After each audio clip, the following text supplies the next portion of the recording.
اصل کې خود مسلمان وجل چې دین او هغه د درې وجو نه بغیر جایز نه دي، یا زناکاری او شادي شودی هغه وجل جایز دي، یا چې دین او هغه مسلمان او بیا مرتد شونه دغه وجل جایز دي، یا څوک وجل دي او قصاصا په بدلی سره چې دین او هغه بیا وجل شي دا جایز دي. د دین اخوا نور وجل چې دین او جایز نه دي.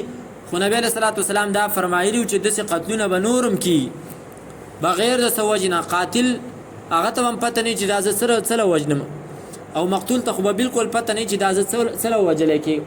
او دا د فتنو په زمانه کې نبی صلی الله علیه وسلم فرمایلی چې یکسر الحرج حرج به سیواشي. صحابه کرام فرمایل حرج څه ته وي؟ نبی صلی الله علیه وسلم ته فرمایل القتل قتل بچدینو سیواشي او په هر ځای کې به کم دینو د مسلمان داینه هغه به ولیکي دومره به ارزانه شي چې دونه ارزانه هغه د چرګانو وینه بم نه. چرګانو وینه نن سبا ګوره کیلو په سودا 1500 روپۍ باندې کیلو ده. د مسلمان وینه چې دینو هغه د پاره سره څو قیمت نه مقرر کړي چې په سو باندې ده، صرف دومره ده چې بس د بارودو کیلو بارود دی که 2 کیلو بارود دی داغه خرچه به باندې راشي او نور رقم نه په درزن باندې مسلمانان دی او هغه وجن. نو دغه وخت دی چې بالکل د مسلمان دی نه هیڅ قیمت د چا سره نشته.